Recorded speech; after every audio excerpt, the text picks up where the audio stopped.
ये Prince Albert George six की जिंदगी की सच्ची कहानी है, जिन्हें बचपन से स्टैमर की यानी कि हकलाने की प्रॉब्लम थी और ये प्रॉब्लम उनकी जिंदगी की सबसे बड़ी समस्या बन गई। Bollywood silver screen presenting the king speech. ये बात है सन 1925 की, जहां पर इंग्लैंड के राजा किंग जॉर्ज फाइव के बेटे प्रिंस एल्बर्ट को ब्रिटिश एम्पायर एग्जीबिशन की क्लोजिंग पर अपने पिता के बदले पहली बार रेडियो पर स्पीच देनी है।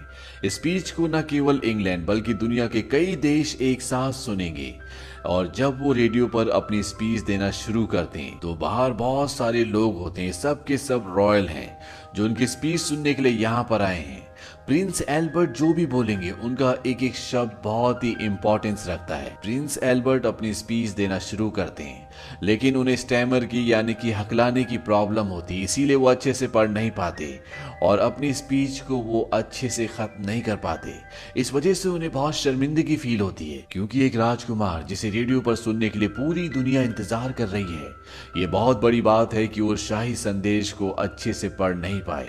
इसी वजह से उनका मूड पूरी तरह से ऑफ हो जाता है, क्योंकि वो अपनी स्पीच को स्टैमर की प्रॉब्लम को ठीक करने के लिए पहले से ट्रीटमेंट ले रहे होते हैं, लेकिन उसका उन्हें कोई भी फायदा नहीं दिखता। यहाँ पर उनका जो स्पीच थेरेपिस्ट होता है वो कहता है कि अपने मुंह के अंदर 7 मार्बल्स यानी कि 7 कंचे डालो और इसके बाद तुम्हें पढ़ना होगा। वो ऐसा करने की कोशिश करते हैं लेकिन वो पढ़ नहीं पाते। इस बात से प्रिंस एल्बर्ट पूरी तरह से परेशान हो जाते हैं। वो कहते हैं किस तरह की थेरेपी है। वो वहां से नाराज होकर चले जाते हैं। प्रिंस एल्बर्ट की पत्नी उनके पास आती है, जिनका नाम एलिजाबेथ है, जो हमेशा उनका साथ देती है। एल्बर्ट उसे कहते हैं कि अब मुझे किसी थेरेपिस्ट की जरूरत नहीं है, मुझसे वादा करो अब तुम मुझे किसी डॉक्टर से नहीं मिलवाओगी। एलिजाबेथ उनकी बात का कोई जवाब नहीं देती और वो एक और स्पीच थेरेपिस्ट से मिलने के लिए जाती है, जिनका नाम होता है लियोनल। ये एक ऑस्ट्रेलियन होते हैं और वो उन्हें बताते हैं कि मेरे हस्बैंड को स्पीच में प्रॉब्लम है, उन्हें पब्लिकली बोलना होता है। डॉक्टर लियोनल उन्हें कहते हैं कि आपको अपने पति को अपनी जॉब बदलने के लिए कहना होगा।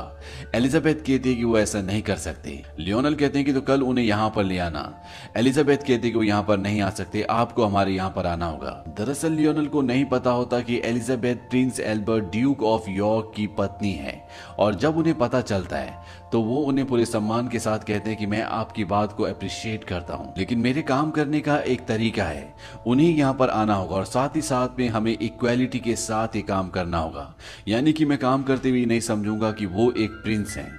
अब प्रिंस एल्बर्ट यहाँ पर आते हैं और वो लाइनल से कहते हैं कि मुझे क्या करना होगा डॉक्टर।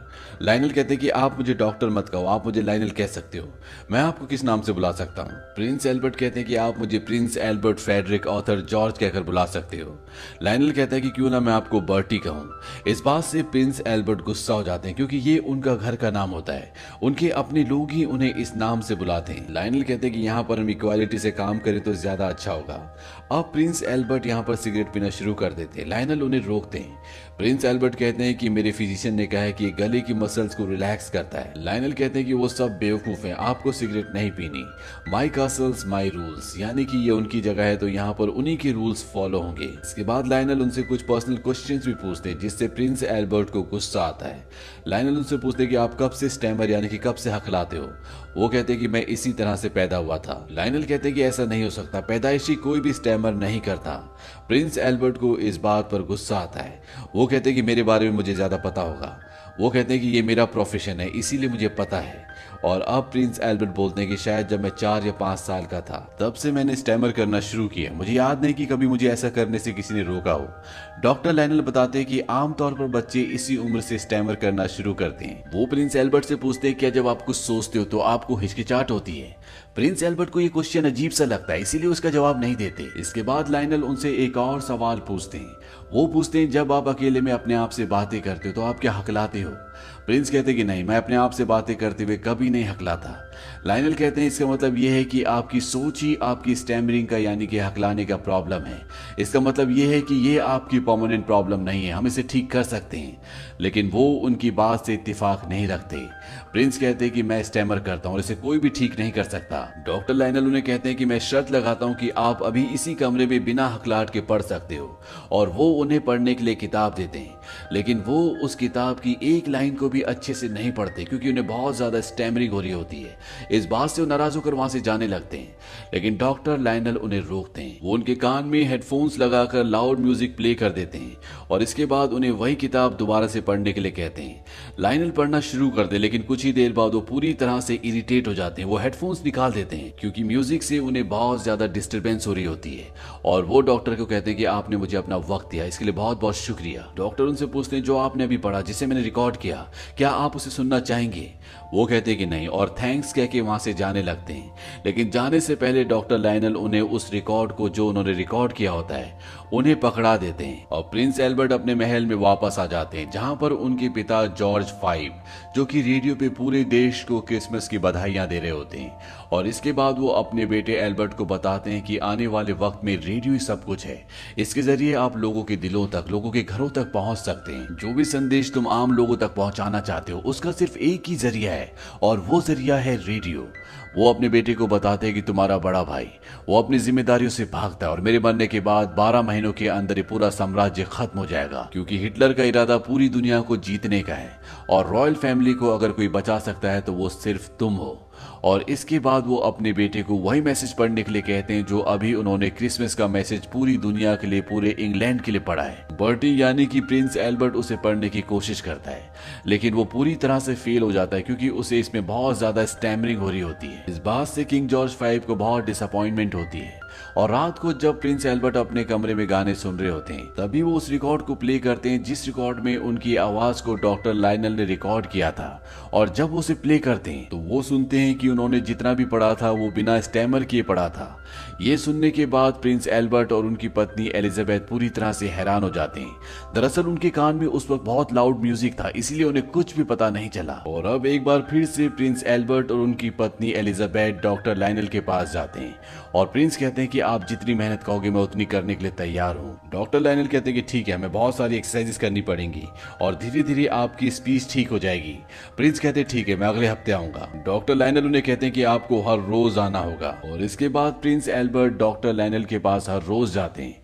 वहां पर डॉक्टर लायनल उन्हें कई तरह की अलग अलग एक्सरसाइजेस करवाते हैं जिसमें उनकी टंग की, उनके जॉ मसल्स की, उनके पेट की बहुत सारी अलग अलग एक्सरसाइजेस होती हैं। साथ ही वो उन्हें काफी सारे टंग ट्विस्टर्स भी करवाते हैं ताकि उन्हें किसी भी शब्द को बोलने में कोई प्रॉब्लम ना हो। और प्रिंस एल्बर्ट भी पूरी मेहनत कर रहे होते हैं। धीरे धीरे वक्त बीतता और वक्त बीतने के साथ साथ एल्बर्ट की स्पीच भी इंप्रूव होना शुरू हो जाती है। और सन 1936 में प्रिंस एल्बर्ट के पिता किंग जॉर्ज 5 की मृत्यु हो जाती है।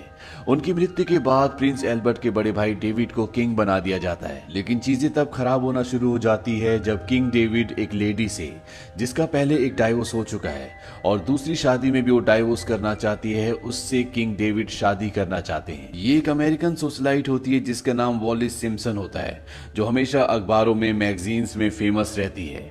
और एल्बर्ट नहीं चाहते कि उनके बड़े भाई की, जो कि अब किंग है, उसकी शादी इस लेडी से हो, इसीलिए उससे मिलने के लिए जाते हैं, इस बारे में बात करते हैं। और जब उन दोनों के बीच में आर्ग्यूमेंट्स हो रहे होते हैं तो प्रिंस एल्बर्ट उनके सामने स्टैमर करना शुरू कर देते हैं। दरअसल आज भी प्रिंस एल्बर्ट अपने बड़े भाई किंग डेविड के सामने स्टैमर करते हैं। हालांकि उनकी स्पीच पहले से काफी इंप्रूव हो चुकी है, लेकिन जब भी वो अपने भाई डेविड का सामना करते हैं तो उनकी प्रॉब्लम ज्यों की त्यों हो जाती है। इस बात से फ्रस्ट्रेट होकर वो वापस लायनल के पास आते हैं और वो लायनल को बताते हैं कि वो आज भी अपने बड़े भाई डेविड के सामने स्टैमर करते हैं। लायनल उन्हें अपने साथ बाहर ले जाता है। यहाँ पर प्रिंस एल्बर्ट बहुत परेशान होते हैं और लायनल जब उनसे पूछते हैं तो वो उन्हें सारी वजह बता देते हैं। वो कहते हैं कि उनके बड़े भाई किंग डेविड एक ऐसी लेडी से शादी करना चाहते हैं जिनका पहले एक डाइवोर्स हो चुका है और वो दूसरा डाइवोर्स लेना चाहती है। और चर्च के लॉ के मुताबिक कोई भी किंग एक ऐसी लेडी से शादी नहीं कर सकता जिसकी पहले 2 शादियां हो चुकी हो, भले वो डाइवोर्स ले। लेकिन अगर उसके दोनों पति जिंदा हैं तो किसी भी किंग को, किसी भी इंसान को ऐसी औरत से शादी करने की इजाजत नहीं है। ये लॉ के खिलाफ है और अगर वो ऐसा करेंगे तो उन्हें किंग की पोजीशन से हटाया जा सकता है, क्योंकि एक ऐसी लेडी जिसकी 2 बार शादी हो चुकी है, जिसने 2 बार डाइवोर्स ले चुका है, उसे कोई भी क्वीन के रूप में एक्सेप्ट नहीं करेगा। लायनल एल्बर्ट को कहते हैं कि तुम राजगद्दी पर बैठ सकते हो, तुम्हें किंग बन सकते हो, तुम अपने काम को अच्छे से करोगे, तुम्हें किसी चीज से डरने की जरूरत नहीं है। इस बात पर एल्बर्ट को गुस्सा आ जाता है। वो लायनल को कहते हैं कि जो तुम कह रहे हो इसे राजद्रोह कहा जाता है, तुम मुझे मेरा काम मत सिखाओ। मैं किंग का बेटा और एक किंग का भाई हूँ और तुम कुछ भी नहीं। और ये कहकर गुस्से से वहां से चले जाते हैं। इसके कई दिनों बाद तक वो लायनल के पास नहीं आते क्योंकि वो अपने घर में चल रही इन सब समस्याओं से परेशान होते हैं। वही उनका बड़ा भाई डेविड जो कि किंग है, वो उस लेडी से किसी भी कीमत पर शादी करना चाहता है। इसीलिए वो अपनी किंग की पदवी को छोड़ देते क्योंकि अगर वो ऐसा नहीं करेंगे तो उन्हें कभी भी इसकी इजाजत नहीं मिलेगी। इसका एक कारण ये भी होता है कि वो head of the church of England भी होते हैं और वो जब अपनी किंग की पदवी को छोड़ देते हैं तो उनके छोटे भाई प्रिंस एल्बर्ट को किंग बनाया जाता है। हालांकि एल्बर्ट ऐसा नहीं चाहते थे, लेकिन अब उनके सामने और कोई रास्ता नहीं है। साथ ही साथ जर्मनी भी लगातार वॉर के लिए चेतावनी दे रहा होता है, यानी कि इंग्लैंड के बीच में और जर्मनी के बीच में बहुत जल्दी वॉर होने वाला है। और अब जबकि एल्बर्ट किंग बन चुके हैं तो उन्हें अपनी काउंसिल के आगे स्पीच देनी होती है, जहां पर वो बहुत स्टैमर करते हैं। इस बात से बहुत डिसअपॉइंट होते हैं। उसी रात को जब उनकी पत्नी एलिजाबेथ उनके पास आती है तो वो उन्हें एक स्पीच का पेपर देती है। दरअसल ये वो स्पीच है जो एल्बर्ट को उस दिन बोलनी है जब उनका राज तिलक होगा, यानी कि उन्हें पब्लिक के सामने राजा घोषित किया जाएगा। ये स्पीच देखने के बाद उनकी आंखों में आंसू आ जाते हैं क्योंकि वो जानते हैं कि वो स्पीच को बिना स्टैमर के नहीं पढ़ सकते और एक राजा के लिए जिसे पूरी दुनिया सुनना चाहती है ये बहुत बड़ी बात है। उनकी पत्नी एलिजाबेथ कहती है कि मुझे तुम पर विश्वास है। और इसके बाद किंग एल्बर्ट और एलिजाबेथ एक बार फिर से लायनल के घर पर जाते हैं और पहली बार लायनल की पत्नी से मिलते हैं। हालांकि लायनल किंग एल्बर्ट को कई सालों से ट्रेनिंग करवा रहे हैं, लेकिन लायनल ने कभी भी अपने परिवार को नहीं बताया था कि किंग एल्बर्ट उनके पास ट्रेनिंग के लिए आते हैं। अब किंग एल्बर्ट और लायनल उस चर्च में जाते हैं जहां पर किंग एल्बर्ट का राज तिलक यानी कि जहां पर सेरेमनी होनी है। और वहां के जो सीनियर प्रीस्ट होते हैं उन्हें पहली बार पता चलता है कि किंग एल्बर्ट लायनल से स्पीच थेरेपी ले रहे हैं। लायनल प्रीस्ट से कहते हैं कि हमें ये जगह चाहिए क्योंकि हम यहाँ पर रिहर्स करना चाहते हैं। वो कहते हैं कि यहाँ पर राज तिलक की तैयारियां चल रही हैं जो कि बहुत इंपॉर्टेंट है। लायनल कहते हैं कि मेरा काम भी उतना ही इंपॉर्टेंट है और ना चाहते हुए भी उन्हें लायनल को परमिशन देनी पड़ती है।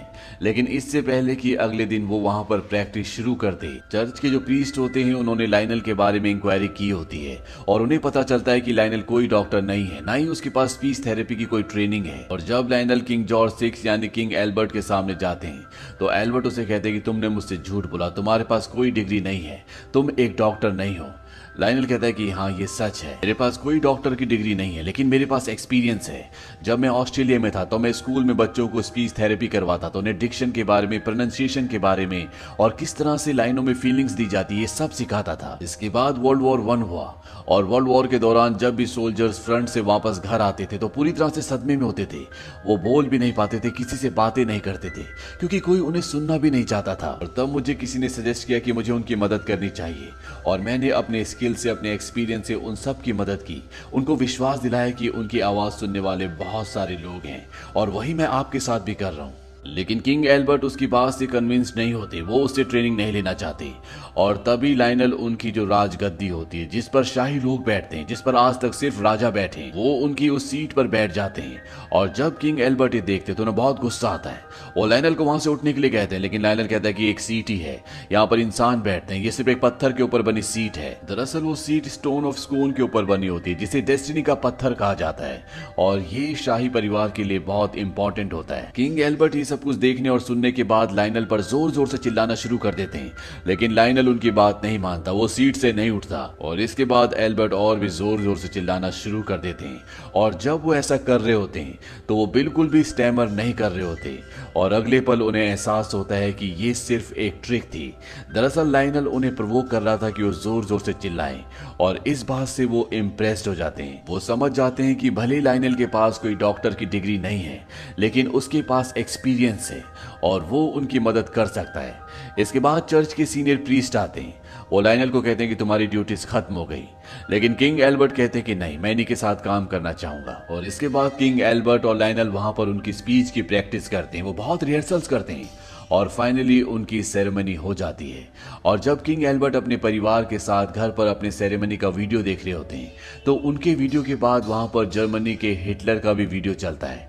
वो जर्मनी में अपना भाषण दे रहा होता है। तो उनकी जो बेटी होती है जिनका नाम प्रिंस एलिजाबेथ होता है, वो अपने डैड से पूछती है कि क्या बोल रहा है। उसके डैड कहते हैं कि मुझे नहीं पता कि ये जर्मन भाषा में क्या बोल रहा है, लेकिन ये जो भी बोल रहा है बहुत अच्छे से बोल रहा है, क्योंकि हिटलर अपनी स्पीचेस के लिए बहुत ज्यादा फेमस था। और अब किंग एल्बर्ट यानी कि जॉर्ज जॉर्ज सिक्स की जिंदगी का सबसे बड़ा इम्तिहान उनके सामने आता है, जब उन्हें पूरी दुनिया के सामने ऐलान करना है कि अब इंग्लैंड जर्मनी के खिलाफ वॉर में शामिल हो चुका है।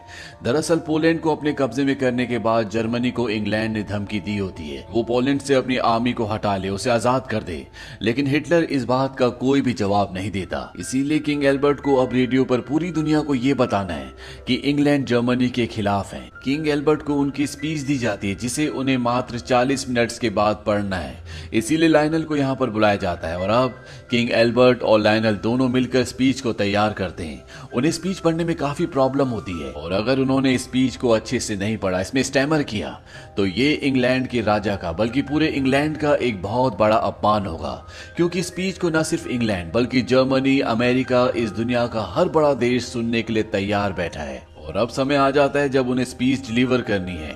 उनके सामने लायनल भी होते हैं। लायनल उन्हें कहते हैं कि ये सोचो कि तुम मुझे बोल रहे हो, एक दोस्त को बोल रहे हो।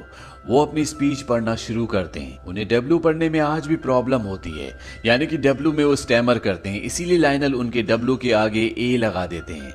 वो धीरे धीरे स्पीच पढ़ना शुरू करते हैं। शुरू में वो थोड़ा सा स्टैमर करते हैं, लेकिन जैसे जैसे वो आगे बढ़ते हैं वो अपनी स्पीच को बहुत ही इफेक्टिव तरीके से बोलते हैं, जिसे सुनने के बाद न सिर्फ लायनल, उनकी पत्नी या भाई बल्कि पूरा इंग्लैंड इम्प्रेस हो जाता है।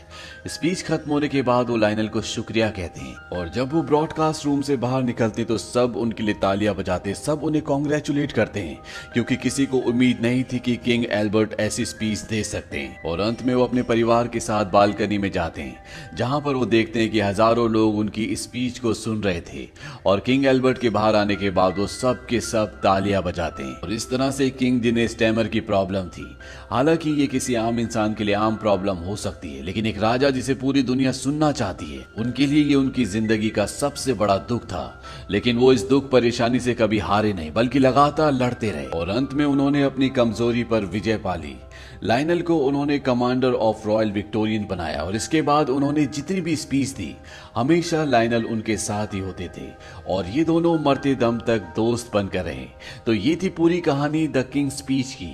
ये फिल्म सन 2010 में रिलीज हुई थी और 2011 में जब ऑस्कर्स हुए तो इस फिल्म को 12 नॉमिनेशन मिले, जो उस साल के सबसे ज्यादा नॉमिनेशन थे। और कॉलिन फर्थ, जिन्होंने किंग एल्बर्ट यानी कि मेन लीड किया था, उन्हें ऑस्कर में बेस्ट एक्टर के पुरस्कार से नवाजा गया।